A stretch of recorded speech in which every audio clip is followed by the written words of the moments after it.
Hello everyone, I hope आप सभी अच्छे होंगे। आज हम एक नया चैप्टर स्टार्ट करने वाले हैं जिसका नाम है प्रोबेबिलिटी।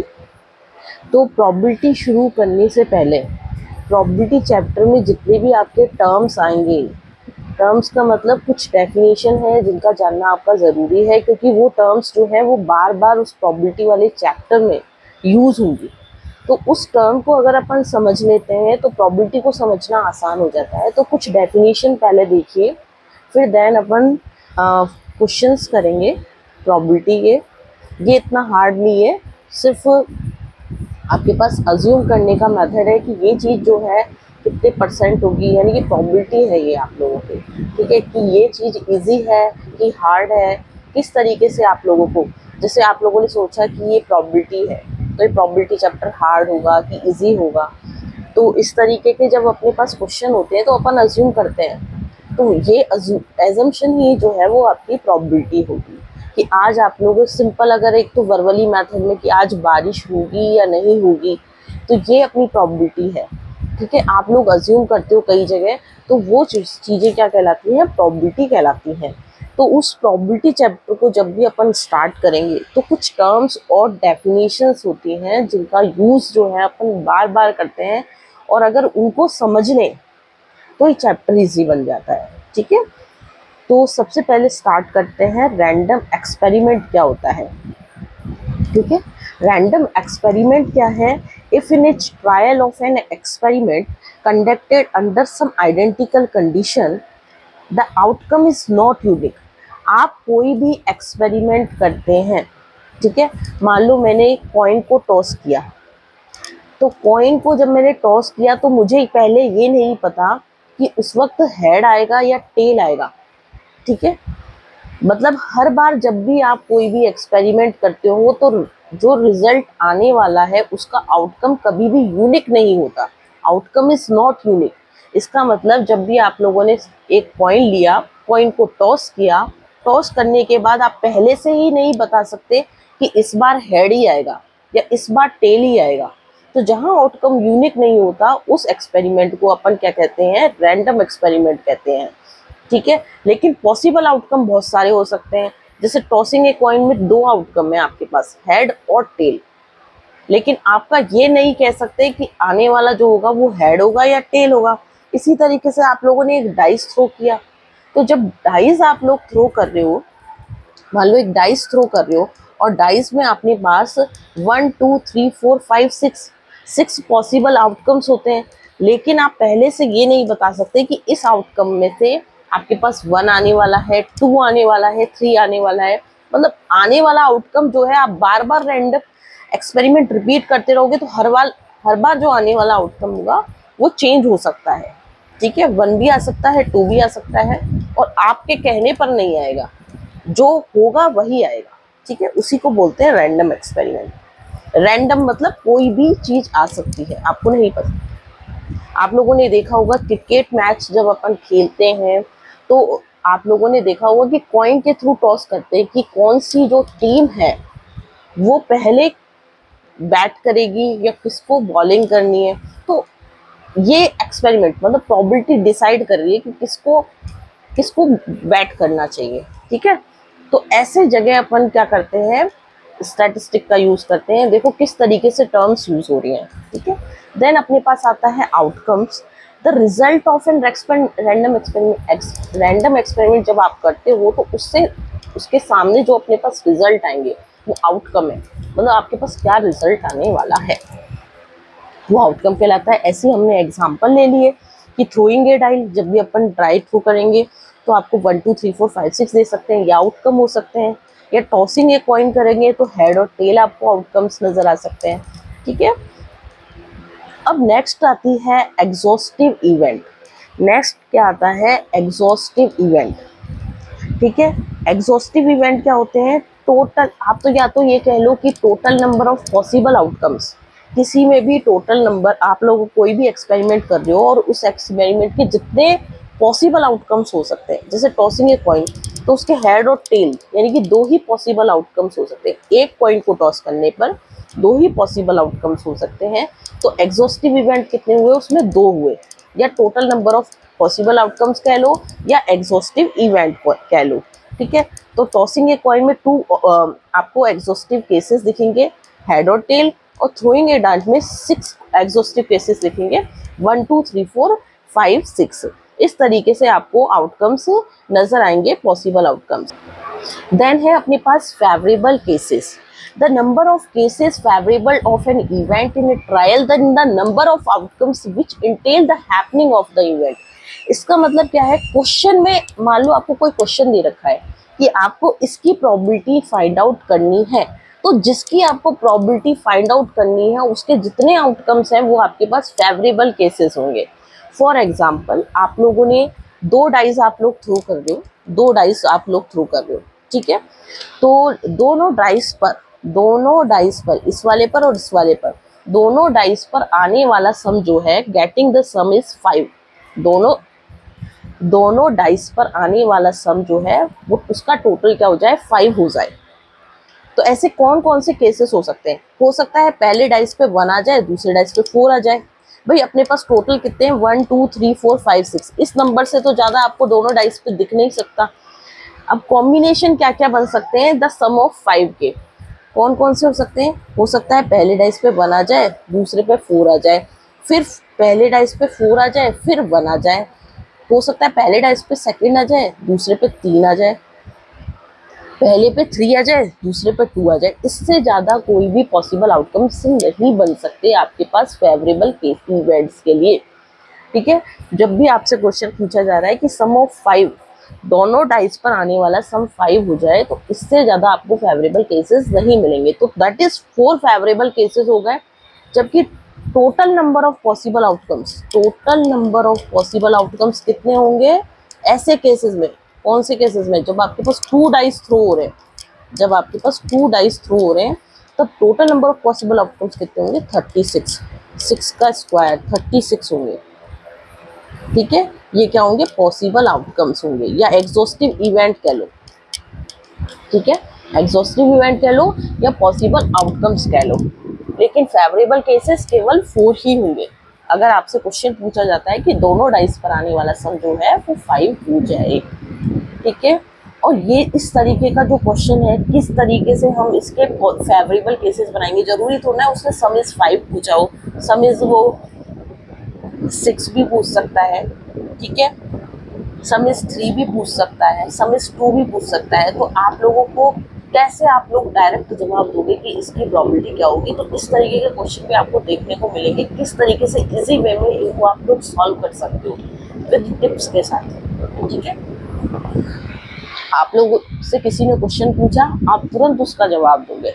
तो देखते हैं वो टिप्स आगे नेक्स्ट अपने पास जब ये क्वेश्चन आता है 2 डाइज वाला, तो अपन इसको सीखेंगे। ठीक है, अभी सिर्फ एक छोटा सा एग्जांपल आया है। देन आता है म्यूचुअली एक्सक्लूसिव केसेस। कोई भी केसेस म्यूचुअली एक्सक्लूसिव कब हो सकते हैं? ठीक है, events are said to be mutually exclusive if the happening of any of one of them includes the happening of all the others। ठीक है, फॉर एग्जाम्पल कि आप लोग एक कॉइन टॉस कर रहे हो, और कॉइन टॉस करने पर आपके पास हेड और टेल जो है वो आपस में म्यूचुअली एक्सक्लूसिव होंगे।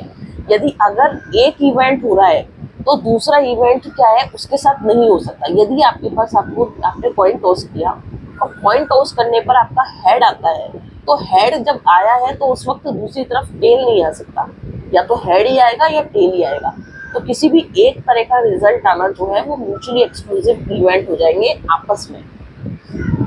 यदि एक कॉइन के 2 आउटकम्स है, हेड और टेल, तो हेड और टेल आपस में म्यूचुअली एक्सक्लूसिव है, या तो हेड आ सकता है या टेल ही आ सकता है।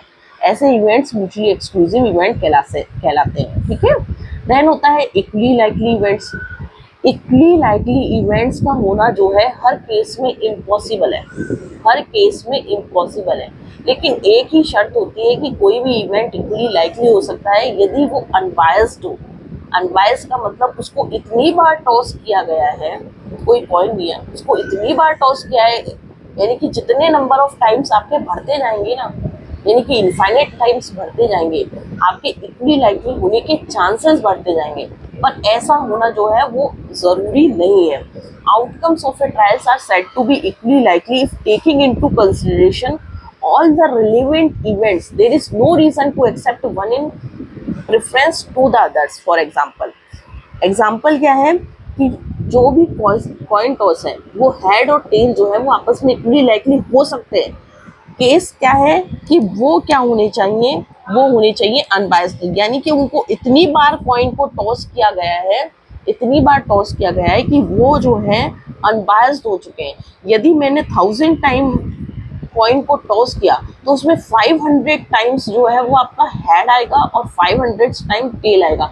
मतलब ऐसा ये जो इक्वली लाइकली इवेंट्स है, ऐसा जो है जो अपना प्रैक्टिकल लाइफ है उसमें होना जो है वो ज़रूरी नहीं है। जैसे अगर किसी बच्चे ने एग्ज़ाम दिया है और एग्ज़ाम देने के बाद अपन ये बोलते हैं कि 50% चांसेस है कि उसको पास होगा और 50% चांसेस है कि वो फेल होगा, तो ये कहना जो है वो ये अपन ये नहीं कह सकते यहाँ पर इक्वली लाइकली चांसेस है कि 50% फेल है, 50% या तो 30-40 होगा, 30-70 होगा, इस तरीके से कुछ रेशो होगा, लेकिन 50-50% चांसेस ऐसे नहीं कह सकते। नेक्स्ट जो है अपने पास एक क्वेश्चन है, then independent events. Independent events क्या होते हैं? Several events are said to be independent if the happening of an event is not affected by the supplementary knowledge concerning the occurrence of any number of remaining events। मतलब अगर एक event, मान लो आप लोगों ने कॉइन टॉस किया, coin toss करने पर आपका रिजल्ट आता है, ठीक है, तो जब आपके पास नेक्स्ट जब आप उसको दोबारा टॉस करोगे, नेक्स्ट उसी कॉइन को आप दोबारा टॉस करोगे तो पहला जो रिजल्ट आया है वो दूसरे वाले रिजल्ट को अफेक्ट नहीं करेगा। ऐसे इवेंट जो है वो इंडिपेंडेंट इवेंट कहलाते हैं। क्या है इंडिपेंडेंट इवेंट? आप लोगों ने एक कॉइन टॉस किया और कॉइन टॉस करने पर सपोज करो आपका हेड आता है, कॉइन टॉस करने पर सपोज करो आपका हेड आता है, और दोबारा आप लोगों ने कॉइन टॉस किया, तो जब आप लोगों ने टॉस किया चाहे वो टेल आए चाहे हेड आए, तो ये पहला वाला रिजल्ट जो है वो दूसरे वाले रिजल्ट को अफेक्ट नहीं करेगा। ऐसे इवेंट्स जो है वो इंडिपेंडेंट इवेंट्स कहलाते हैं।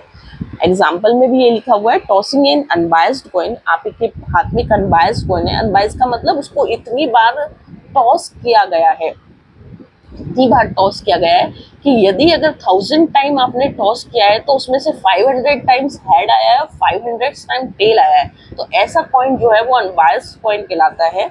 The event of getting a head in the first toss is independent, यानी फर्स्ट टॉस पे जो रिजल्ट आया है वो इंडिपेंडेंट होगा of getting a head in the second, अगर दूसरी चांस पर भी हेड आता है या थर्ड पे या और सब्सिक्वेंट थ्रोस पे। मतलब अगर अपन उसको थ्रोस करते जाते हैं और अगर फर्स्ट ट्रायल पे कोई रिजल्ट आया है तो वो सेकंड ट्रायल को अफेक्ट नहीं करेगा, ठीक है। देन अपन आते हैं एक क्लासिकल प्रोबेबिलिटी की डेफिनेशन पर। डेफिनेशन क्या है कि if a trial result in n exhaustive mutually exclusive and equally likely cases and m is the favourable cases, तो प्रोबेबिलिटी क्या होगी? आपकी प्रोबेबिलिटी का फॉर्मूला क्या है? फेवरेबल नंबर ऑफ केसेस, जो आपसे क्वेश्चन में पूछा गया है वो फेवरेबल नंबर ऑफ केसेस आपको ऊपर लिखने होते हैं, और total number of possible outcomes, जितने पॉसिबल आउटकम्स उस क्वेश्चन में बन सकते हैं वो आपके नीचे होंगे, ठीक है। ये फेवरेबल जो केसेस होंगे और ये total number of possible outcomes होंगे। ये जो total number of possible outcomes होते हैं ये कैसे होने चाहिए? ये एग्जॉस्टिव भी होने चाहिए, आप लोगों ने देखा होगा, ये म्यूचुअली एक्सक्लूसिव भी होने चाहिए और इक्वली लाइकली भी होने चाहिए। अब आप लोग देखो कि जब अपन ने इसकी डेफिनेशन पढ़ी तो 3 वर्ड्स आप लोगों को कीवर्ड्स मिले, exhaustive, mutually exclusive and equally likely. अब आप लोगों को समझ में आ गया होगा कि यहाँ पर एन होने का, यहाँ पर जो एन है वो आपका एग्जॉस्टिव भी है, म्यूचुअली एक्सक्लूसिव भी है, इक्वली लाइकली भी है, और इन वर्ड्स का मतलब भी अब आपको पता है कि इन वर्ड्स का मतलब क्या है, इसलिए वो सारी डेफिनेशन बताई है, ठीक है। कभी भी कोई भी प्रैक्टिकल क्वेश्चन में आपसे पूछ सकता है कि इनकी डेफिनेशन बताओ। शॉर्ट क्वेश्चन में आती हैं। If in a trial result in n exhaustive, n जो है वो एग्जॉस्टिव भी है, म्यूचुअली एक्सक्लूसिव भी है, इक्वली लाइकली भी है, और जो स्मॉल एम है, they are the favourable number of cases. तो प्रोबेबिलिटी क्या हो जाएगी, favourable number of cases divided by total number of possible outcomes. अब इसकी कुछ लिमिटेशन देखो प्रोबेबिलिटी की। जो प्रोबेबिलिटी होती है वो ऑलवेज पॉजिटिव होती है, और probabilities lies between 0 and 1। Probability is always lies between 0 and 1, and probability is always जो होती है पॉजिटिव होती है। आप पॉजिटिव लिख सकते हो, ठीक है। प्रोबेबिलिटीज लाइज, ये प्रोबेबिलिटी जो होती है वो ऑलवेज क्या होती है, पॉजिटिव होती है आपके पास, ठीक है। अगर प्रोबेबिलिटी की वैल्यू, यदि प्रोबेबिलिटी की value, probability is equal to 1, यदि प्रोबेबिलिटी की वैल्यू, इसकी वैल्यू यदि 1 के बराबर आती है, तो अपन यहाँ पर बोल सकते हैं कि ये सर्टेन इवेंट है। कौन सा इवेंट है, सर्टेन इवेंट। सर्टेन इवेंट का मतलब होता है कि फिक्स इवेंट, ये तो होगा ही होगा, तब आपके पास प्रोबेबिलिटी जो है वो 1 आ सकती है। और probability E is equal to 0, इसका मतलब है इम्पॉसिबल इवेंट, चाहे कुछ भी हो जाए आपके पास रिजल्ट आएगा ही नहीं, ये हो ही नहीं सकता, ठीक है। तो ऐसे इवेंट कौन से कहलाते हैं, इम्पॉसिबल इवेंट कहलाते हैं, इम्पॉसिबल इवेंट कहलाते हैं। और आपके पास P plus q is equal to क्या होता है, 1 होता है। P plus q is equal to 1 होता है, यानी कि हैपनिंग प्लस नॉट हैपनिंग, जो होगा और जो नहीं होगा दोनों को मिला के, यानी कि दोनों की होने की प्रोबेबिलिटी जो है वो 1 के बराबर होनी चाहिए। जो होगा, जो हैपनिंग हो रहा है, और जो नहीं होगा, दोनों को मिलाने के बाद जो प्रोबेबिलिटी आती है वो 1 के बराबर आती है। ये कुछ आपके पॉइंट्स हैं जो आपके प्रोबेबिलिटी निकालने में काम आते हैं। Probability is always positive, probability E जो है वो 1 के बराबर आएगी, तो इस वक्त अपन कह सकते हैं वो सर्टेन इवेंट है, यानी कि ये तो होना ही होना है। प्रोबेबिलिटी ई बराबर 0 कभी भी नहीं होगा, इम्पॉसिबल इवेंट, ठीक है। और P plus q is equal to 1, यानी कि जो हैपनिंग है प्लस नॉट हैपनिंग है, दोनों होने की प्रोबेबिलिटी जो है वो 1 के बराबर होगी। तो नेक्स्ट अपन एक क्वेश्चन देखते हैं, बहुत ही स्मार्ट क्वेश्चन है और बहुत ही एग्जाम्स में आता है। What is the chance that a leap year selected at random will contain 53 Sundays? सबसे पहले इस क्वेश्चन को करने के लिए आपको ये पता होना चाहिए कि लीप ईयर में कितने डेज होते हैं। तो किसी भी लीप ईयर में आपके पास जो है वो 366 डेज होते हैं। कितने डेज होते हैं? 366 डेज होते हैं। अब आपके पास पता है कि जो 1 वीक में आपके पास 7 डेज होते हैं, इसको 366 से आप लोग डिवाइड कीजिए। जब आप लोगों ने डिवाइड किया तो 7 5 35, और ये आपके पास कितना आता है, 1 आ जाएगा, और 7 2 क्या होता है 14। तो 2 डेज जो है वो लेफ्ट बचेंगे आपके पास, मतलब 52 तो वीक्स तो कंप्लीट बन जाएंगे, 52 वीक्स तो कंप्लीट बन जाएंगे, लेकिन 2 डेज जो है वो लेफ्ट बचेंगे।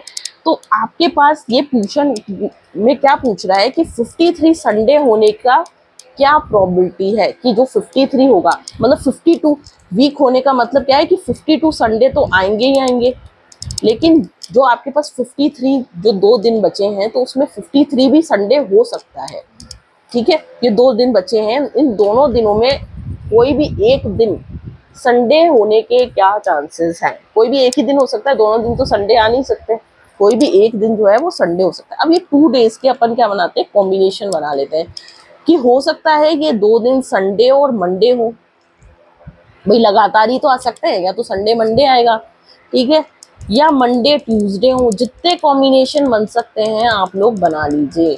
मंडे ट्यूसडे हो, ठीक है, ट्यूसडे वेडनेसडे हो, ये हो सकता है, ठीक है, या वेडनेसडे थर्सडे हो,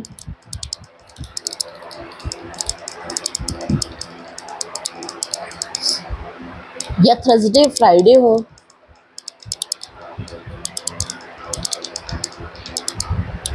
या फ्राइडे सैटरडे हो,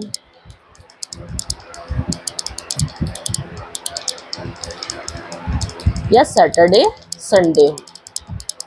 ये कॉम्बिनेशन से ज़्यादा कोई भी कॉम्बिनेशन, मेरे जितने भी कॉम्बिनेशन बन सकते थे ना, मैंने सारे कॉम्बिनेशन बना लिए कि संडे, वो 2 दिन संडे मंडे हो सकते हैं, मंडे ट्यूसडे हो सकता है, ट्यूसडे वेडनेसडे हो सकता है, वेडनेसडे थर्सडे हो सकता है, थर्सडे फ्राइडे हो सकता है, फ्राइडे सैटरडे या सैटरडे संडे। अब यहाँ पे देखो कि इसने क्वेश्चन में क्या पूछा कि 53 जो है वो संडे ही होगा, 53 जो नंबर वाला है वो संडे होगा। तो आप संडे देखो कौन कौन से कॉम्बिनेशन में आता है, एक तो संडे मंडे में आ सकता है या सैटरडे संडे वाला कॉम्बिनेशन हो सकता है। तो फेवरेबल केसेस, अगर अपन को किसी भी इवेंट प्रोबेबिलिटी की निकालना है रिजल्ट, तो favourable events divided by total number of events या total number of possible outcomes, जो भी आपके पास फॉर्मूला है, ठीक है। इस फॉर्मूले में आपने वैल्यू पुट की, तो फेवरेबल इवेंट्स क्या है कि 53 नंबर वाला जो डे होगा वो आपका संडे होगा या नहीं होगा। तो ऐसे आपने 2 केस बन रहे हैं, 2 बन रहे हैं, और आपके पास total number of possible outcome किससे बन रहे हैं, 1 2 3 4 5 6 7 बन रहे हैं। तो 2/7 जो है वो रिजल्ट होगा, 2/7 जो होगा वो आपका रिजल्ट होगा। ये अपना आंसर है। और ये क्वेश्चन जो है बहुत ही एग्जाम्स में पूछा जाता है और बहुत ही इम्पोर्टेंट क्वेश्चन है, शॉर्ट क्वेश्चंस में भी आता है। तो आप इस क्वेश्चन पर जरूर ध्यान दीजिए, है ना। अगर आपको ये वीडियो अच्छी लगती है तो लाइक करें, शेयर करें, सब्सक्राइब करें और अपने दोस्तों के साथ इसको वीडियो को शेयर करें, ठीक है। नेक्स्ट जो है हम प्रोबेबिलिटी के बहुत सारे क्वेश्चंस देखेंगे, डिफरेंट तरह के, कि किस तरीके से हम उन क्वेश्चंस को सॉल्व कर सकते हैं, ठीक है। तो नेक्स्ट जो होगा वो क्वेश्चन से रिलेटेड आपका बनेगा, जो भी वीडियो बनेगा प्रैक्टिकल जो क्वेश्चन होंगे, कि आप साथ साथ उनको सॉल्व करते जाइए, नोट्स बनाते जाइए। बहुत ही इजी चैप्टर है, अगर आप ढंग से समझेंगे तो मतलब ऐसा नहीं है कि कई बच्चे क्या है रटना शुरू कर देते हैं, इनको रट के ही चले जाते हैं। इनको अगर आप समझ के करोगे तो स्टैटिस्टिक और मैथमेटिक्स 2 ऐसे सब्जेक्ट हैं जिनको रटने की जरूरत ही नहीं है, ठीक है। तो नेक्स्ट अपना टॉपिक रहेगा प्रोबेबिलिटीज के प्रैक्टिकल क्वेश्चंस।